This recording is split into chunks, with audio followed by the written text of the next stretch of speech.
Сәлем достар, сіздермен аниме өмір.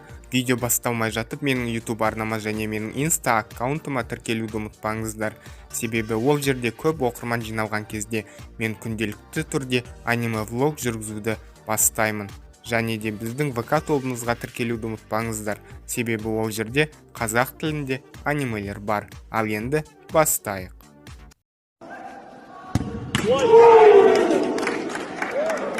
Кисаме Нарутоның бірінші сезонынан бастап көрсетілгенімен, оның балалық шағы жайлы мәлімет жоқ. Акацкиге өтпей тұрып, Кисаме Тұман ауылының мықты шинобилерінің бірі болатын. Миссиялар кезінде Кисаме өз достарын, жақын араласатын адамдарын өлтіруіне тура келді. Сондай миссиялардан соң Кисаме өз істерінің дұрыстығына күмәнданып, әлемді өтірік жаулап алды деп пайымдады. Өз басшысы Суйказан Фугукиді өлтірген Кисаме өз пікірін енді толығымен дұрыс деп есептеді. Кисаменің психика тұрғысынан нашарлап бара жатқанын дер кезінде байқаған Обито оны Акацки құрамына оңай қосып алды. Акацкиде ол Учиха Итачимен әріптес болды және Кисаме Итачи одан мықтырақ екенін мойындап, кейде ол Итачиға тым көп сыйластық танытатын. Кисаме ең алғаш рет Нарутоны ұстау үшін Канохаға келгенде көрсетілді. Сол уақытта ол Күреңай мен Асуманы оңай тықсыра бастады. Алайда көмекке келген Майтоғай жағдайды теңестіргендей болды. Кисаме төбелесті әрі қарай жалғастырғысы келгенімен Итачидің тікелей бұйрығы оны шегінуге мәжбүр етті.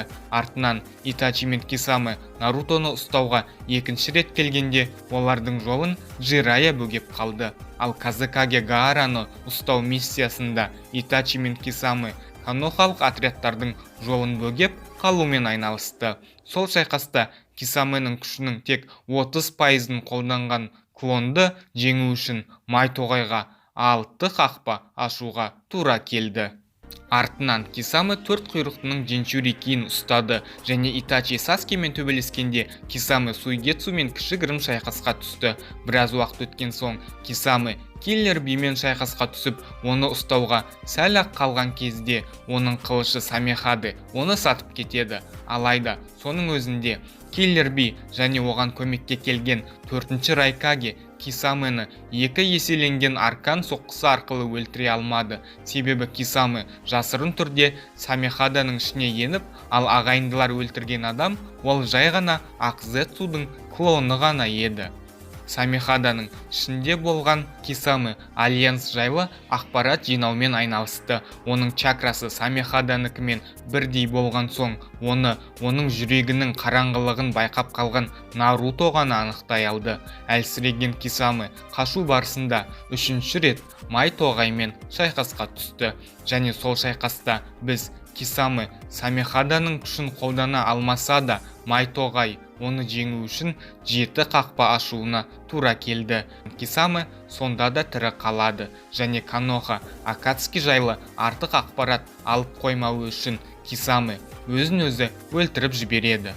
Кисаме Акацкидегі ең алып денелі шиноби болды.